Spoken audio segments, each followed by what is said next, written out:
Last week we talked about knowing what you're actually selling when you're doing a fundraiser. This week we're having a conversation about setting healthy boundaries when you're doing saving lives work.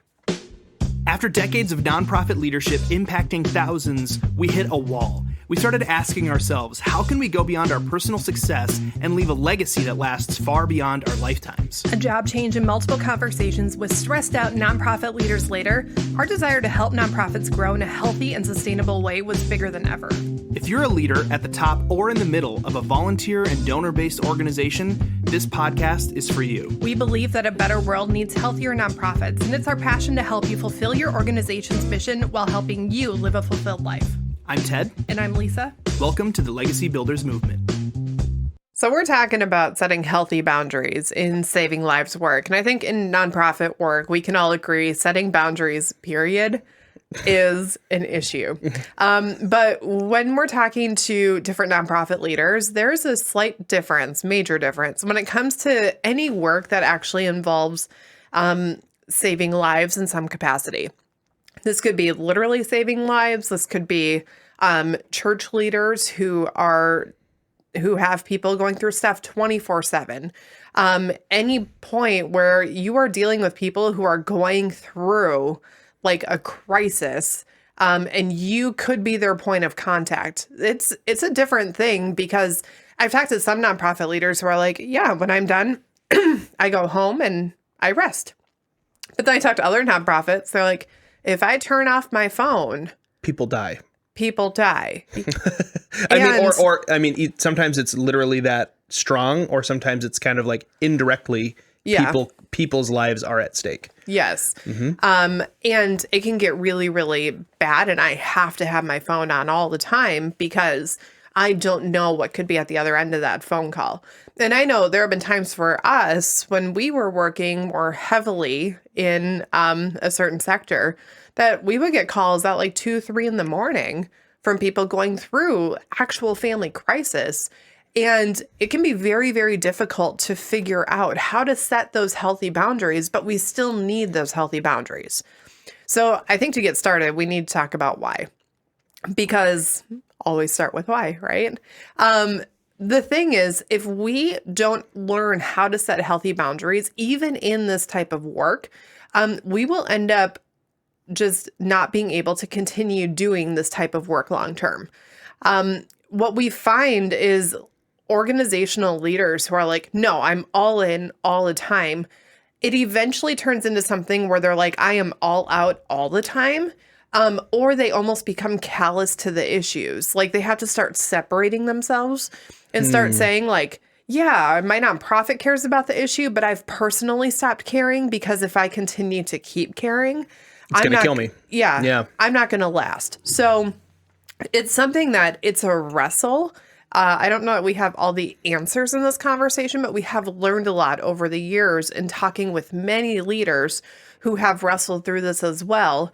And so, this is a really, really tough issue because, a lot of us get into nonprofit work because we care about people, and the mission usually is I'm trying to help people at some way, somewhere along the line. Usually nonprofit work ends with somebody is affected in a positive way because of what we're doing.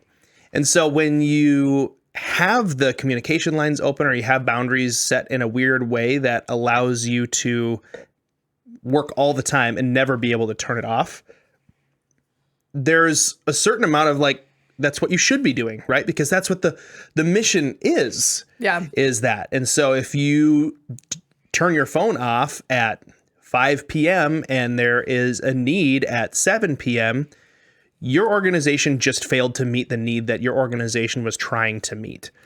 And so that's why this gets so hard, because it's connected to that. And then on top of that, you probably actually care too. Right. Like it's not just the organizational pressure or the board, the board's pressure or people's expectations of you pressure. It's also your internal monologue saying, this is what I live for. So why would I turn my phone off?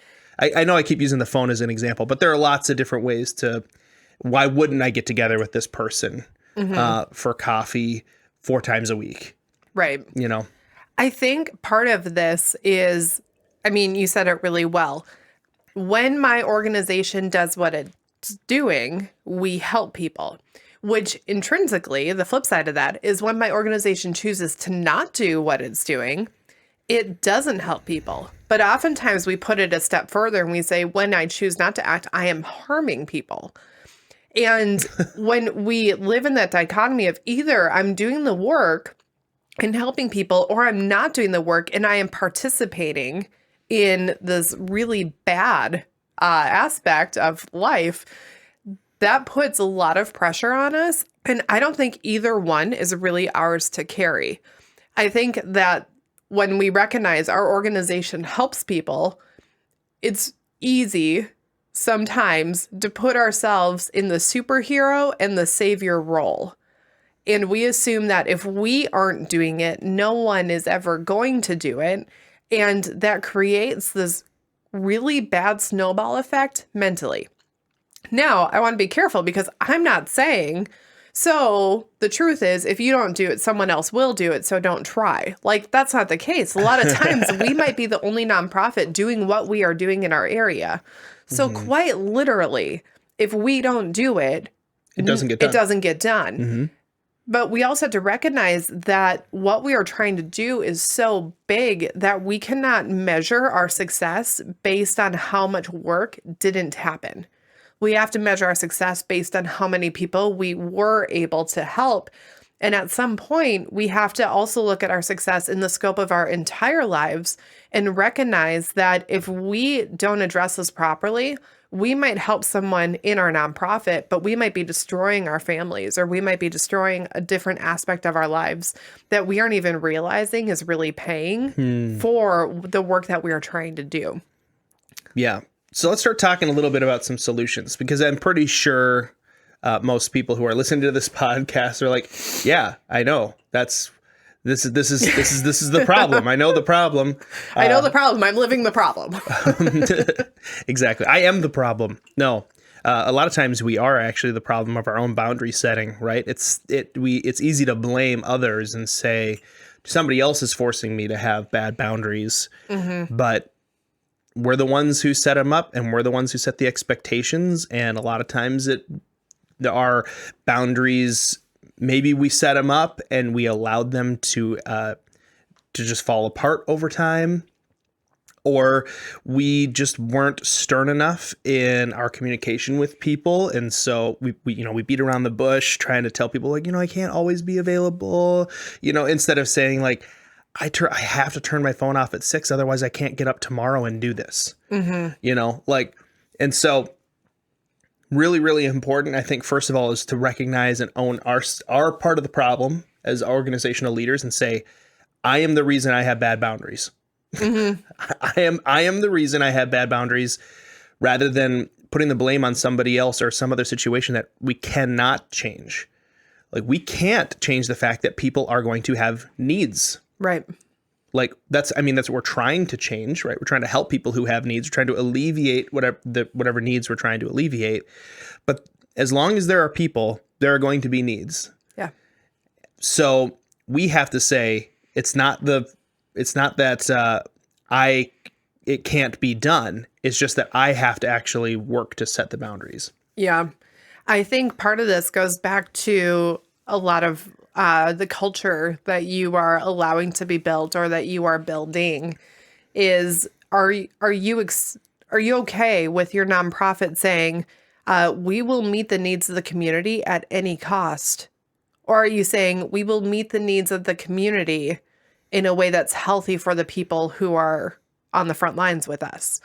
Or we'll meet the needs of the community in a way that allows us to do this for 100 years instead of 3 months. Right. We want our organization to have longevity, versus we want our organization to be as, quote unquote, effective as possible for the next 90 days. And ultimately, we aren't able to last beyond that point. This was something that we had to wrestle with, was, do we want to help 10 people a year for 50 years? Or do we want to help 100 people for the next 30 days and then we're out forever? Like the one candle of those that burns twice as bright burns half as long. That should be like on a wall in our house. No. Written in like cursive.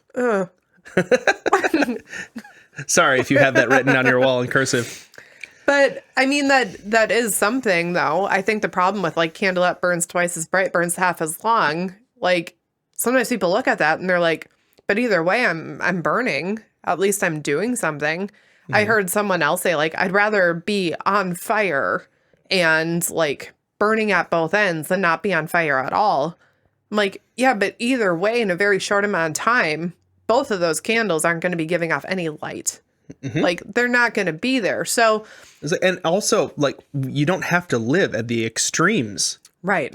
There is a really, really great point in the middle where you're able to do a lot more than on either of the ends of the spectrum. Yeah. Yeah. So one of the things that I would recommend if you're in the situation for setting healthy boundaries is to recognize the work that only you can do and the work that you are choosing to do and seeing where the differences are.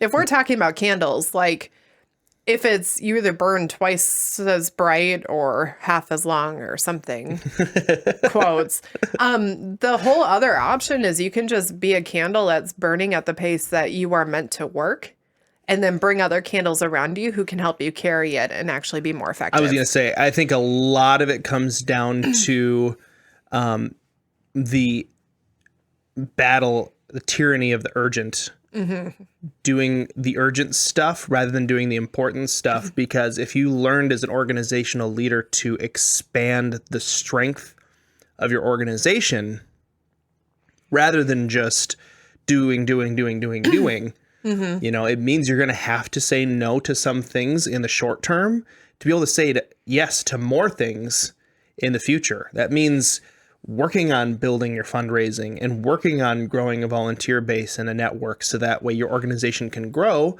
so that you can have a volunteer position that mans a phone at 2 a.m. Right. Like there are ways to do this where it actually works and doesn't burn you out and doesn't burn people out. But it takes kind of like taking your foot off the gas a little bit and saying, okay, hold on. Instead of just like driving this one car as fast as I can, I need to take a second and just pause and think about what are the boundaries that I need to set? And then now that becomes an organizational need that we need to fill rather than saying like, I'm just going to choose to not do it. Right. I think that there's a massive thing that happens where people are like, there's 1,000 individuals in our community that I feel like we're supposed to be helping. And rather than saying, I'm going to give my organization a couple of years to get to the place where we can have healthy capacity to help that number of people, we look at it and say, well, if I want to help 1,000, it's my responsibility to help 1,000 right now. That's 3 a day, 365 days a year. I'm going to go figure it out. And not recognizing that, man, helping 1,000 people like that is not that many if it's 3 a day. Sorry. But not recognizing that if instead of just jumping into it and seeing how many of those 1,000 people we can help, instead recognizing like if I just take a step back for 30 days and put together a plan and then spend 90 days building up a small group of volunteers and a system where all of us are able to do a little bit of work in a way that's healthy for us, you can very quickly get to a place where instead of trying to help 3 people a day by yourself, you can help 10 people a day with a group. And you can actually have not as many days where you're doing the work to accomplish what you're trying to accomplish, or you can actually exceed your goals, but you can do it in a way where you're not the one shouldering all of the burden. And unfortunately, I think there's something in the nonprofit realm where people love the idea of shouldering the burden and being the sacrificial person. Yeah, being a martyr. They're like, woe is me. I'm the martyr, but it's because I just care so deeply. In the for-profit realm, business owners are like, I'm happy to bring in the right marketing person. I'm happy to bring in this person over here. And as a team, we win. And I know that ultimately that's going to help the business flourish. But in nonprofit, it's like, I don't want to bother people with trying to help me because we say we don't want to impede people's lives, but I think sometimes we like how it feels to be miserable and be able to tell people that we're just so incredibly Well, I think great. that also comes from a guilt motivation mindset that says if I can make people feel really bad about me, maybe they'll give more to the organization or they'll offer to come and help without me having to ask. So if I can just like make them feel really bad about how awful my life is by telling them, oh my gosh, it was such a big work week this week at the nonprofit. We just had, I had so many phone calls and so many things and I barely got any sleep. But, it felt really good to help so many people. What you're actually saying is, please give me money. Mm-hmm. Please give me help. And but you're also lying at the same time. At the same time, what you're saying that you don't think you're saying is, if you come join me, you can live like me. Yeah, your life will suck too. Yay! Like, I don't know how to set personal boundaries, and if you join my organization, I'm not going to let you set personal boundaries. Yep. Like, it's not good. No. I remember there was one org leader that I saw who very much operated in like life is hard mode. It was life is hard and life is hard and life is hard. And then they got the chance to travel out of town for a long weekend to a spa. Like, someone had gifted their family this thing, and then she posted pictures about being at a spa. And I was like, how hard is your life? Like, you're at a spa. Now, that doesn't mean that my judgment of it was accurate. Or fair at all. But it was one of those things that was really hard for me to make the connection, because I'm like, you've been saying your life is hard for 6 months, and now you're like, look at me, I'm at a spa. And then the next week she was back to my life is hard, my life is hard. And it would have been so much nicer to hear from her if it was something where it was like, yes, this is difficult, but I chose it. And here's the impact we're making. And here's the impact we're making. And here's the impact we're making. Mm-hmm. Oh my gosh, I got to go away to a spa. But so now I'm coming back, and now I can make more impact. Like, like, I don't have a problem with nonprofit leaders going to spas, but it was the way that all of it was communicated that I was like, this is it was difficult for me. And I have a lot of patience and grace in this area for leaders who need to take a vacation. Yeah. I can't imagine. We've been there. I can't imagine the people who don't understand nonprofit work watching this story play out and being like, what are we doing here? I'm so confused. Yeah, people who don't understand that it completely is lost on them. The idea that, a nonprofit leader might have 2 cars for their family and or like Back to the Future, you have 2 TVs. Like, I thought you were a nonprofit leader. He's joking. He doesn't have 3 TVs in his house. That's impossible. That's impossible. But like, you're a nonprofit leader and you're happy. That's impossible. Exactly. And so then there's this pressure to feel like you have to perpetuate that in order to even be counted as a decent nonprofit leader. Like, if you're doing well, it means your nonprofit isn't accomplishing anything. And it's just not true. Like, really understanding that if you can set great boundaries, even in the midst of really important work. Yeah. First of all, it's going to take work, and it's going to take you probably pumping the brakes a little bit, which some leaders hate doing. Yep. It's going to take pumping the brakes a little bit and saying, okay, I need to set boundaries. How can I set these boundaries in a way and still accomplish what needs to get done? What is the organization going to need financially, volunteer-wise, staff-wise? And how can I do this in a way that they're able to set healthy boundaries as well? Yeah. When you do all of that work, what ends up happening is you become an organizational leader that other people look at and they say, wow, they know how to lead. I can invest in that. Right. Rather than everything's falling apart. Why would I give money to help a sinking ship? Yes. Because people are watching this wondering, people are watching wondering, like, is this an organization that I can trust? Is the leader someone I can trust? And when all they hear is about how bad the organization is and how miserable the leader is, they look at that and say, I feel like I'm contributing to something that's failing, even if it's successful, even if you have the metrics to back it up, and even if you have the impact that you're trying to make. People don't view you as a winning team. Like, they're just like, okay, so you're doing it, but you're sacrificing what? Like, all of it. Where on the flip side of it, if you can learn how to set the boundaries that are needed for you. Now, your boundaries are probably going to be different than other people's boundaries because different people need different things. If you're an introvert versus an extrovert, you're going to need different things. I very much need time alone to recharge. My calendar each week, I know how many outings I can go on, whether that's grabbing coffee or lunch with a friend, how many events I can go to, how many like social gatherings I can go to before my introvert calendar is full. My calendar is not full, but my introvert calendar is maxed out for the week, and I say no to future things going forward. And that's essential. And that's to essential. Us being able to continue to do this, where we know we're able to help a lot more people doing legacy builders. Right.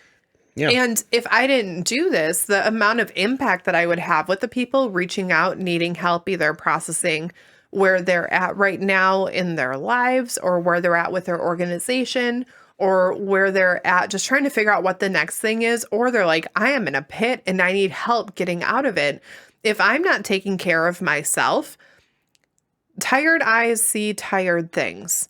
And if someone is coming to me saying, I am in a pit and I don't know how to get out, and I have buried myself, I will likely join them in the pit and be like, yep, this is it. Welcome to the pit. Like, it's not beneficial to people. And when we operate like that as nonprofit leaders, we aren't able to help people in the way that we think we can help. Yeah, we might technically be able to meet with them. We might technically be able to hand someone a sandwich. We might technically be able to pick up the phone and answer the call at 1 a.m. But are we actually able to give them the hope that they're looking for? Are we actually able to help them? And are we actually able to care about them and care about what they're going through? Those are not the same things. Now, as you set boundaries, just a heads up, you will lose some of your volunteers who love the fact that they can call you 24/7 and you have always answered the phone. But you will gain volunteers who, when they come in and you let them know, listen, I highly value you. I want to be here for you. I want to know what's going on in your life. But I turn off my phone at this point, and on this night, my husband and I always have date night. I won't be taking calls during that time. You can feel free to text me and I'll get back to you when I can.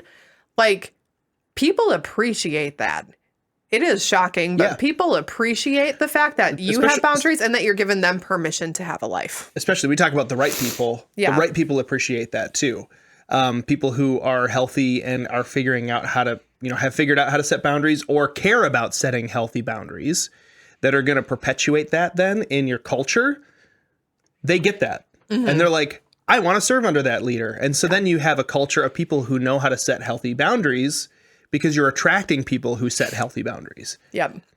Now, setting healthy boundaries and like saving lives work, if it's something where your organization is quite literally saving lives, that's probably a system that you need to build in, where maybe you have trained volunteers, trained staff members, or you taking shifts where there's a number that can be forwarded to people's phones and they just know this is the night that I'm on.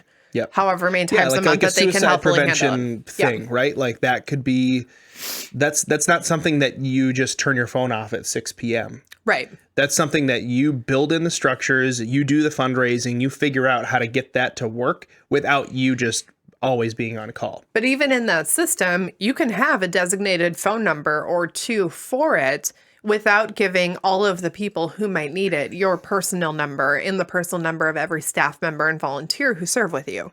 And so those are boundaries. And a lot of those boundaries are simply just setting up healthy systems that can happen in that way.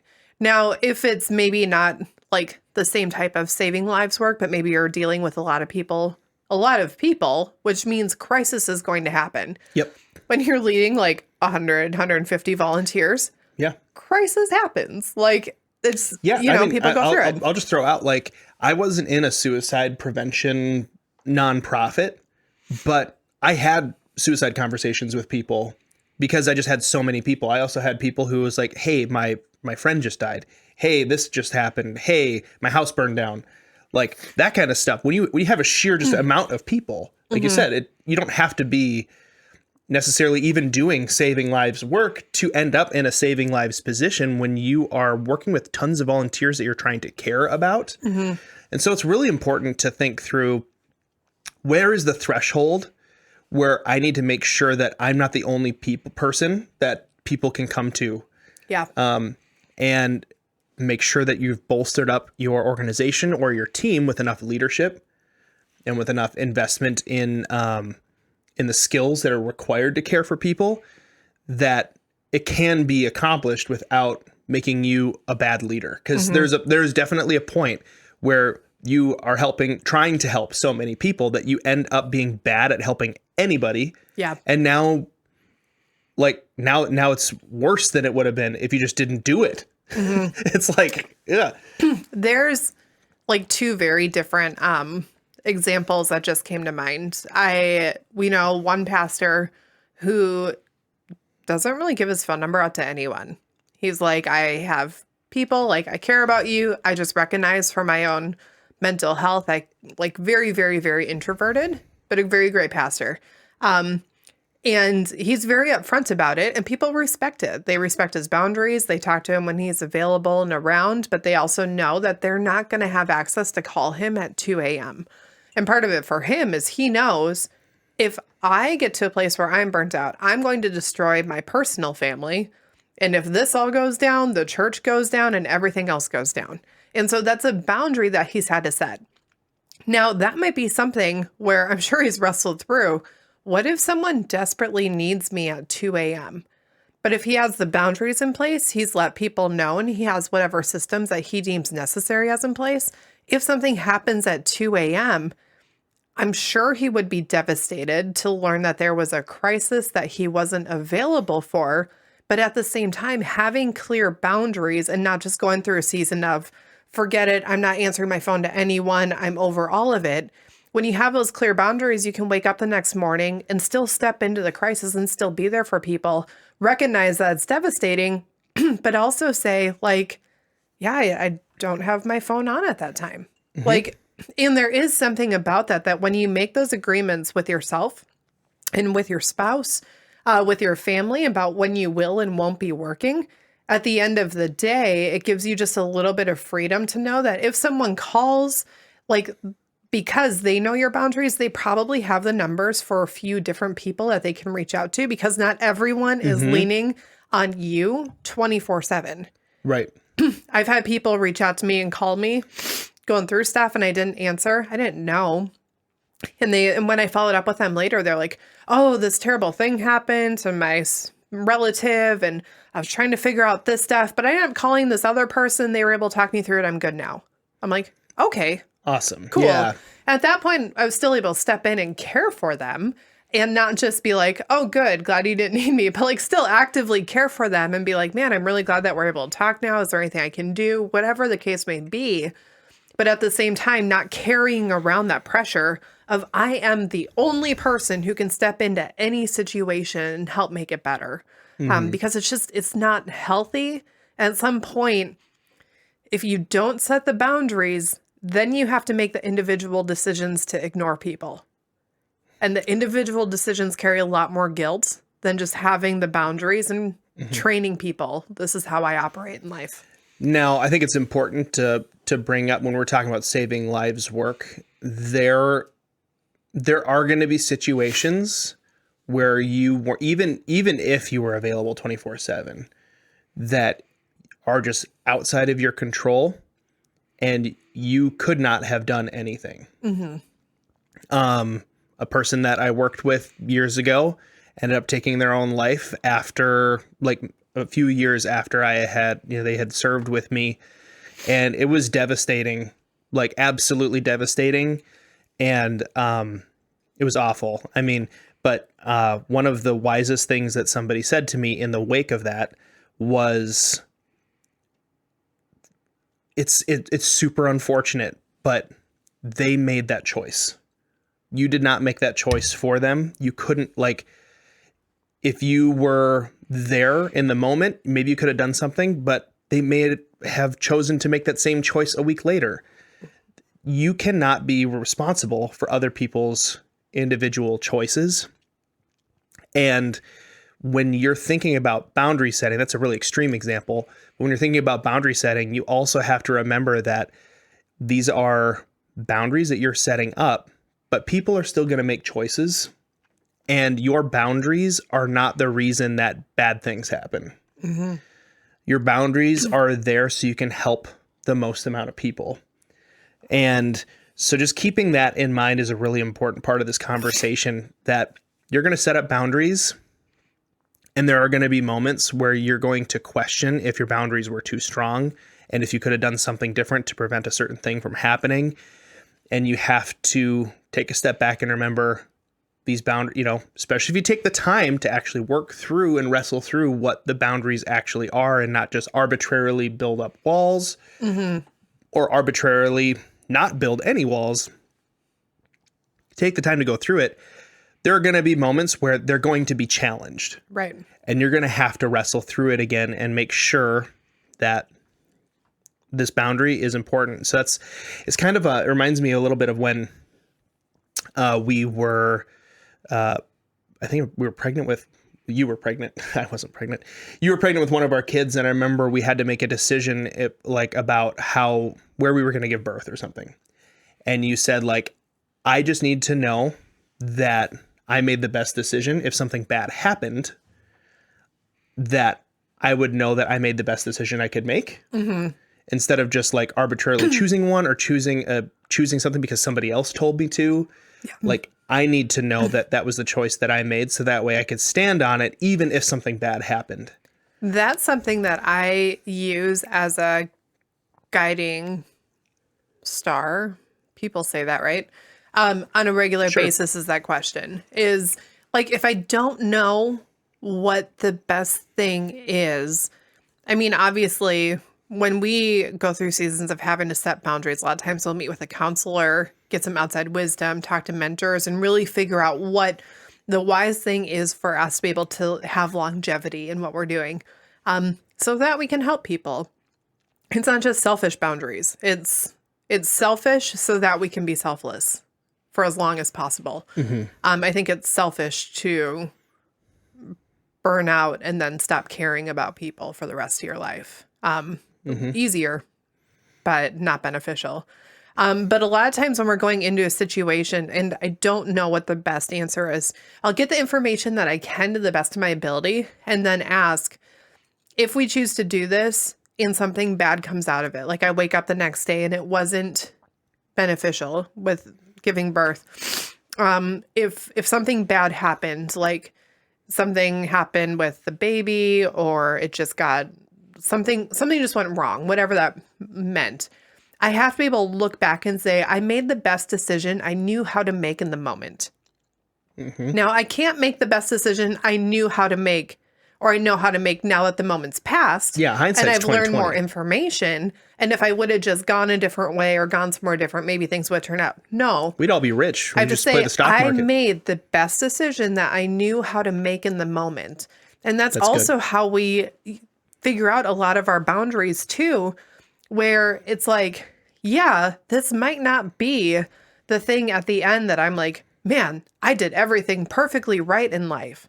But if I can honestly look back and say, in the moment, I looked at all the information I had and I made the best decision I knew how to make, that alleviates a lot of the guilt. Mm-hmm. I have friends who make decisions.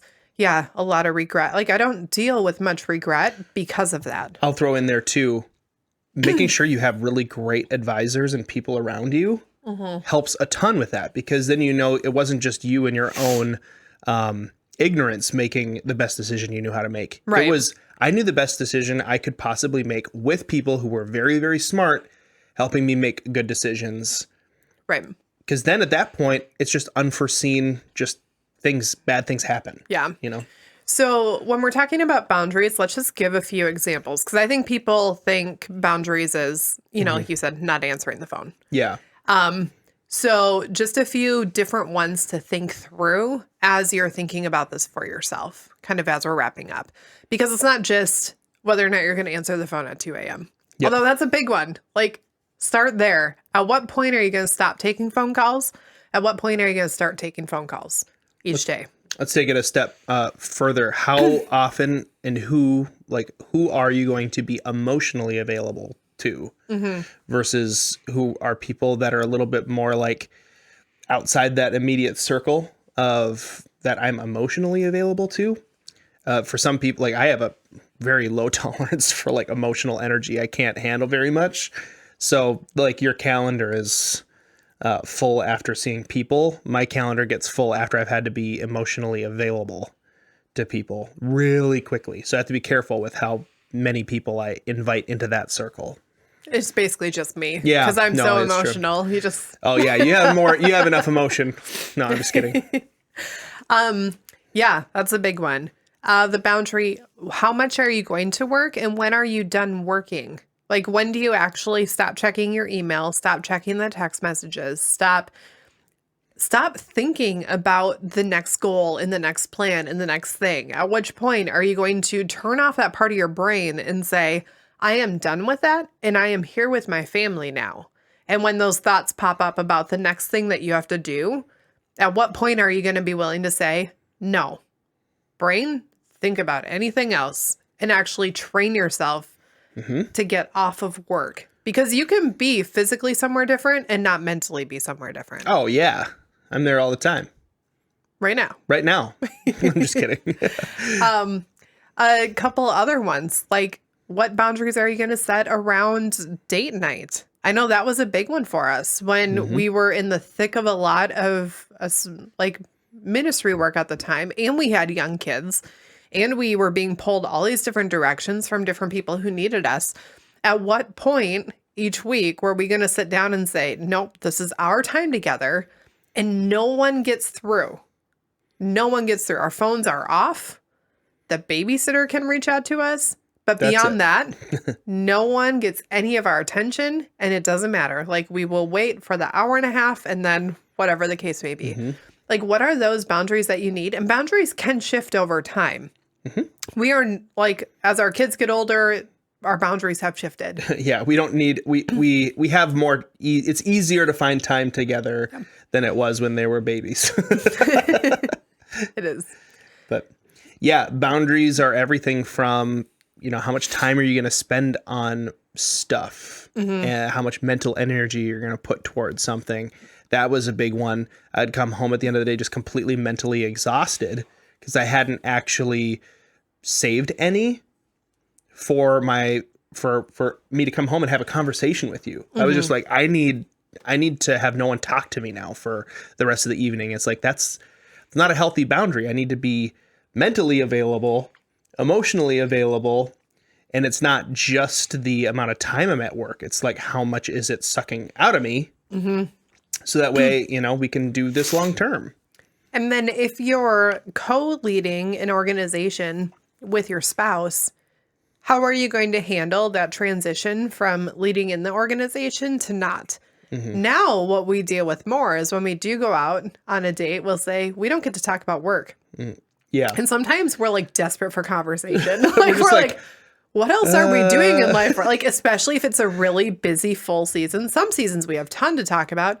Other seasons we're like, yeah, this is all we've done for 2 weeks. We need a hobby what or else something. can we do? Our kids, how are our kids doing?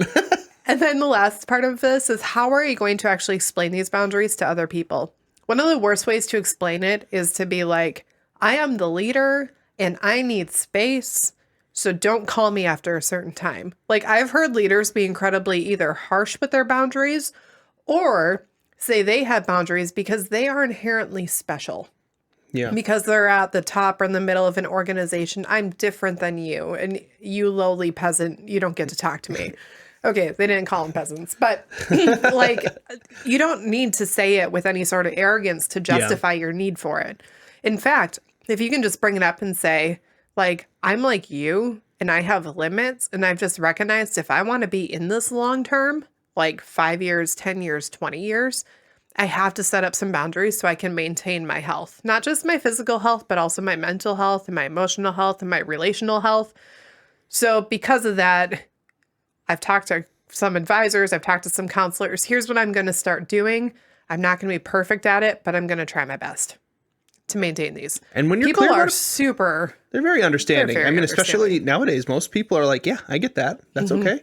And you know what? Like, the other part of it too is don't put the onus on them to not Like if you say that there is an invisible line boundary and you cannot cross it, now it's up to them to pay attention to your boundaries. That isn't fair. Like in that last example, don't call me after a certain time. Actually, what you should be saying is, I don't take calls after a certain time. You can call me, but you're probably not going to get through. You're not going to reach me. Send me a text, leave me a message, whatever. Like, and yeah. Oh, and if someone texts you after that time, let's say your cutoff is like 6 p.m. If someone texts you, don't respond back to them and say, I don't accept texts after 7 p.m. or after 6 p.m. Like now you just did. Like you responded. Yeah, you clearly had your phone out and you were letting it. Don't say, I don't respond to texts after this time, but also the answer is yes. We're going to need that in red. Like, don't do it. Just don't respond. See it. Like if you happen to see it, like don't respond to it. Wait till the next day and then say, thanks for your patience. As you know, I don't respond to text, or I try not to respond to text after 6 p.m. Here's the answer to your question.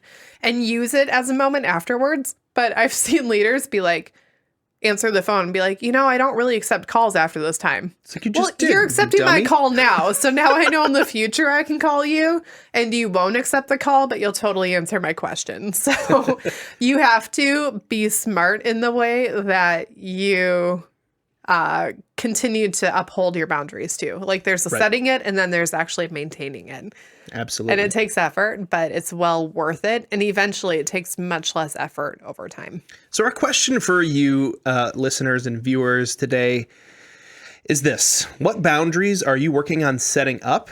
What boundaries are you working on maintaining? And in what ways are you going to do a better job of keeping yourself healthy so you can do a better job?